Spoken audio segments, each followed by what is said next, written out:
안녕하세요. 피탐성에 오신 모든 빛의 성도님들, 오늘도 여러분 한 분 한 분 진심으로 환영하고 또 함께 말씀의 빛을 비추어 볼 수 있어서 참 감사하고 기쁜 마음입니다. 제가 기도하고 오늘 다 함께 피탐성 시작하도록 하겠습니다. 하나님, 벌써 한 주의 시간이 모두 지나가고 있습니다. 이 시간의 흐름 가운데 우리는 우리의 주님이신 예수 그리스도를 얼마나 닮아가고 있는지 다시 한번 자기를 돌아볼 수 있게 도와주십시오. 오늘도 말씀해 주십시오. 우리 마음에 빛을 비추어 주십시오. 그렇게 좋으신 하나님 아버지와 함께 살아가며 하나님의 독생자 예수 그리스도를 더 닮아갈 수 있는 우리 모든 빛의 성도들 될 수 있게 도와주십시오. 예수님의 이름으로 기도합니다. 아멘. 오늘은 야고보서 1장 6절에서 8절까지 말씀 함께 공부해 볼 텐데요. 먼저 6절 말씀부터 함께 읽어보겠습니다. 초반절만 읽을게요. 시작. 조금도 의심하지 말고 믿고 구해야 합니다. 아멘. 여러분 혹시 어제 말씀 기억나십니까? 어제 말씀에서 누구든지 무엇이 부족하거든 누구에게 무엇을 구하라고요? 혹시 기억나세요? 누구든지 지혜가 부족하거든 후히 주시고 꾸짖지 아니하시는 누구에게요? 하나님께 무엇하라고요? 구하라는 겁니다. 그러면 어떻게 하신다고요? 주신다는 거예요. 그런데 이렇게 좋으신 하나님께 이렇게 필요한 지혜를 구할 때 뭘 하면 안 된다 이야기하고 있습니까? 조금도 의심하지 말라는 겁니다. 자, 잘 보세요. 5절 말씀에서 하나님께서 우리에게 주신 게 뭐냐면 바로 약속입니다. 약속. 그런데 어떤 약속이에요? 지혜를 구하라. 그리하면 주겠다는 약속이에요. 그런데 이 지혜는 어떤 지혜라고 했는가? 우리가 믿음의 시련을 겪을 때, 믿음의 시험 가운데 있을 때 주님이 시험을 견딜 수 있는 지혜, 이 시련을 뚫고 나가는 지혜, 그래서 이 시험과 시련 뒤에 예수 닮을 수 있는 우리의 모습으로 서 있는 것을 볼 수 있는 지혜, 인내하고 버티어낼 수 있는 지혜를 주십시오. 기도했다면 주님께서 그렇게 할 수 있는 지혜를 주신다는 약속을 했다. 그러니 주신다 안 주신다? 하나님은 약속하신 것을 반드시 이루시는 분입니다. 주시겠다 안 한 것을 우리의 욕망과 정욕의 성취를 위해 주세요 주세요 한다면 주님은 침묵하시겠지만, 주시겠다 뭐 하신 것, 약속하신 것은 주님 닮기 위한 가장 아름다운 갈망을 가지고 하나님께 구할 때 하나님 반드시 약속하신 지혜를 주신다는 겁니다. 그런데 우리는 그렇게 기도하고 나서도 의심합니다. 마치 그 모습이 무엇과 같으냐? 6절 이어서 볼까요? 의심하는 사람은 마치 바람에 밀려서 출렁이는 바다 물결과 같습니다. 아멘. 우리는 사실 바다가 너무 멀리 있어서 사실 바다에 가볼 일이 많이 없기는 한데요. 그래도 바다를 쫙 이렇게 파도가 치는 바다를 저 멀리서 쫙 바라보면은 우리가 무엇을 볼 수 있습니까? 특별히 바람에 밀려서 출렁이는 파도를 보면 그 파도는 어떤 모습입니까? 거기에는 아무 질서가 없습니다. 어떤 패턴도 없고요. 안정 혹은 평안 따위도 바다에 바람에 밀려 출렁이는 파도를 보면 발견할 수가 없습니다. 바람에 밀려 출렁이는 파도를 보면 각각의 파도는 모두 제각각 다른 모양, 다른 패턴, 다른 크기, 그리고 한번 일렁거린 파도는 다시는 똑같은 모양으로 일렁이지 않고 이리저리 밀리고 쓸리고 부서져 버리고 맙니다. 기도했지만 인생의 고난과 시험, 믿음의 시련 가운데 지혜를 달라고 하나님 지혜 주세요 기도했지만 뭐하는 사람? 의심하는 사람. 이 사람의 모습이 마치 이와도 같다는 겁니다. 어떤 한순간에는 주님 앞에 주님만 의지하는 모습이었는데 순식간에 이쪽으로 마음을 바꾸어서 이제는 돈 앞에 가서 머리를 조아리고 있는 겁니다. 어제는 밤늦게 주님 나에게 지혜를 주세요, 분명히 진정한 믿음을 가지고 기도했는데, 이 시험을 버틸 수 있는 힘을 달라고 기도했는데, 오늘은 또 아무개를 찾아가서는 당신 없으면 나 죽는다고, 나 한 번만 도와달라고 이리 휩쓸리고 저리 휩쓸리고 여기로 왔다가 저리로 갔다가, 이것이 혹 나의 모습은 아닌지 야고보는 우리에게 스스로를 점검해 보라 이야기하고 있는 겁니다. 7절과 8절도 한번 이어서 읽어볼까요? 시작. 그런 사람은 주님께로부터 아무것도 받을 생각을 하지 마십시오. 그는 두 마음을 품은 사람이요 그의 모든 행동에는 안정이 없습니다. 아멘.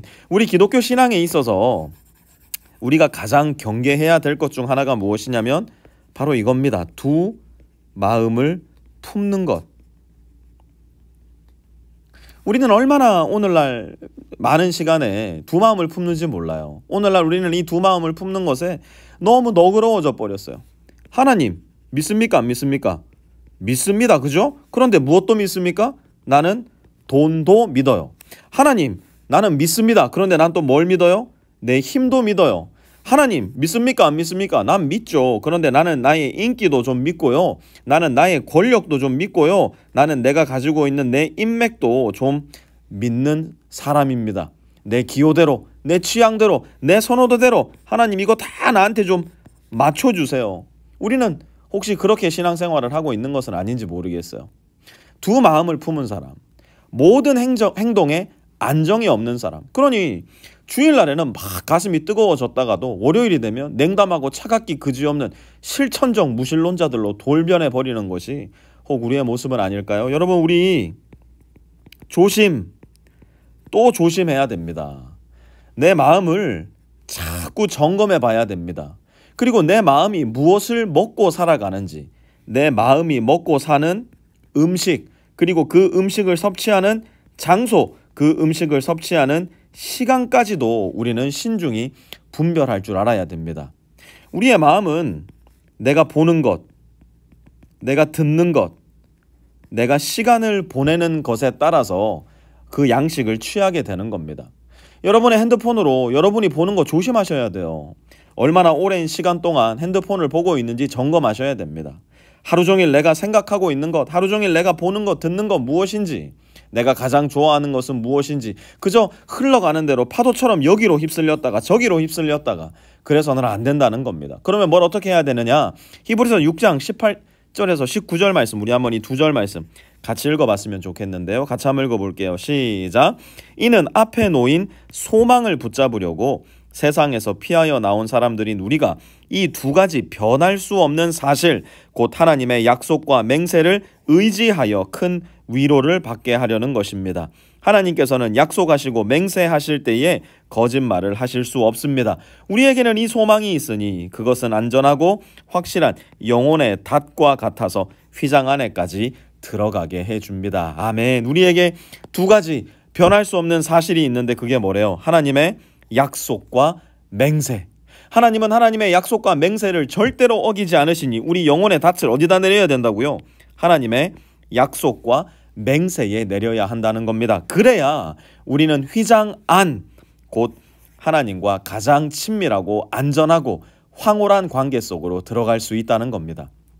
사실 지금도 우리는 유튜브로 이 성경 공부를 함께 하고 있지만 요즘 너무나도 많은 신자들의 마음과 영혼의 닷, 그게 어디에 가서 걸려 있습니까? 여러분 한번 스스로 생각해 보세요. 유튜브, 인스타그램, 틱탁, 아마존 쇼핑.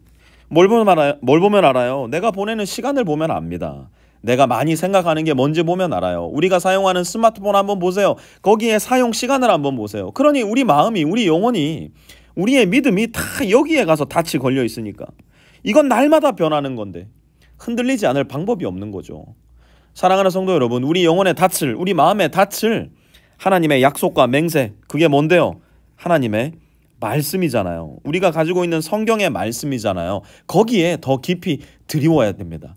시간이 나면 습관적으로 열어봐둔 스마트폰, 의식적으로, 의도적으로 말씀을 묵상하는 시간으로, 내 영혼의 닻을 하나님께 내리는 시간으로 자꾸 바꾸어 나가야 됩니다.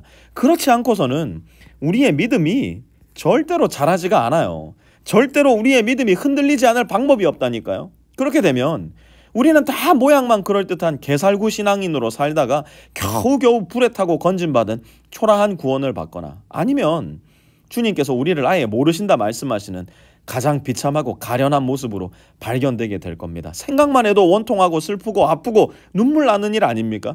우리 성도님들 중 단 한 명이라도 그렇게 발견되어서는 안 됩니다. 그러니 믿음의 닻을, 우리 영혼의 닻을 하나님의 약속에 깊이 내리셔야 됩니다. 의심의 구름을 걷어내고 아름답고 맑고 찬란한 휘장 안으로 우리 함께 들어가야 됩니다. 그러려면 어떻게 하라고요? 다시 한번 내가 사용하는 시간, 내가 자주 보는 것, 내가 자주 듣는 것, 혹시 내가 믿고 있는 것이 하나님이 아닌 것은 없는지 다시 한번 잘 점검하고 돌아보실 수 있는 저와 여러분들 되실 수 있기를 부탁을 드립니다.